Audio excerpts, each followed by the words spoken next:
देखिए, किसान आंदोलन ये नई कृषि नीति को लेकर है। मुझे लगता है कि जो हमारा ये नया कृषि बिल है वो पूरी तरीके से किसानों के लिए बहुत अच्छा है।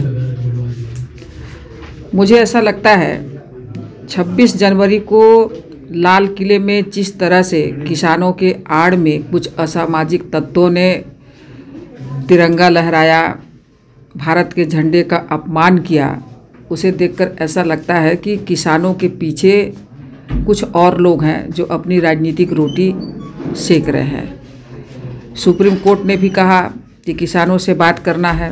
भारत सरकार के मंत्री कई बार किसानों के साथ बैठ चुके हैं और हम लोगों ने साफ साफ कहा है कि स्वामी रंगनाथन जी की जो रिपोर्ट थी उस आधार पर नई कृषि बिल को लाया गया है।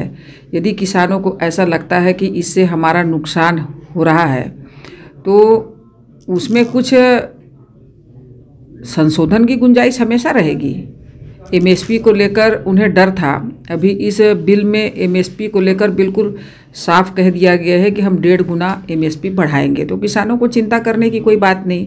और मैं आपके चैनल के माध्यम से इस देश के किसानों से कहना चाहूँगी कि प्रधानमंत्री जी का कोई भी निर्णय देश के अहित में नहीं होगा। वो जो भी निर्णय लेते हैं बहुत सोच समझ कर लेते हैं। और अभी ये जो दौर चल रहा है, देश में सुधार का दौर चल रहा है। हम एक नए भारत का निर्माण करना चाहते हैं, एक सशक्त भारत का निर्माण करना चाहते हैं। इसके लिए पूरा प्रयास चालू है। सरकार बैठने को तैयार है, सरकार बैठने को तैयार है।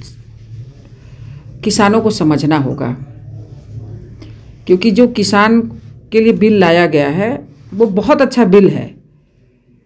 केवल जो अड़हतिया हैं, जो वहाँ पर दलाल हैं, जो एजेंट होते हैं, वही इसे समझ नहीं पा रहे हैं।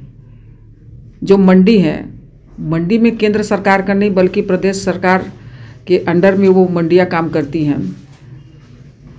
मंडियों में जो नियम लागू है प्रदेश सरकार के वो तो रहेंगे ही।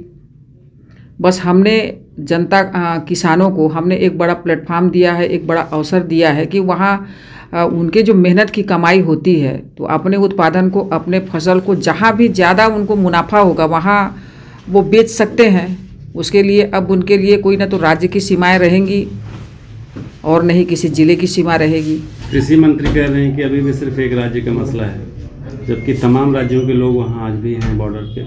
26 जनवरी के बाद संख्या में और बढ़ोतरी हुई है, और ख़ासकर सरगुजा की बात करें तो सरगुजा से भी लोग वहाँ पर जाकर समर्थन दे रहे हैं। कहीं नहीं। देखिए, अभी बजट सत्र चल रहा है, किसानों को भी पता है और जो विपक्षी दल हैं उन दलों को भी पता है कि राज्यसभा लोकसभा चल रहा है, वहाँ पर डिबेट होगा, चर्चा होगी। इसलिए यहाँ पर वो हल्ला कर रहे हैं। जब यहाँ पर हल्ला कर रहे हैं और वहाँ ये मैं तो कह रही हूँ कि किसानों के पास तो इतना पैसा नहीं है कि इतने ठंडी रातों में इतनी बड़ी बड़ी संख्या में वहाँ आकर आंदोलन करें। बहुत सारे ऐसे जो असामाजिक लोग हैं जो हमारे देश के किसानों को गरीब करना चाहते हैं, देश को कमज़ोर करना चाहते हैं, ऐसे वहाँ पर फंडिंग कर रहे हैं। इस कारण किसान वहाँ पर हैं। किसानों को एक दिन समझ में आ जाएगा कि देश के जो हमारे यशस्वी प्रधानमंत्री हैं वो किसानों के हित में ही फैसला लिए हैं, उनके हित में ही उन्होंने बिल बनाया है।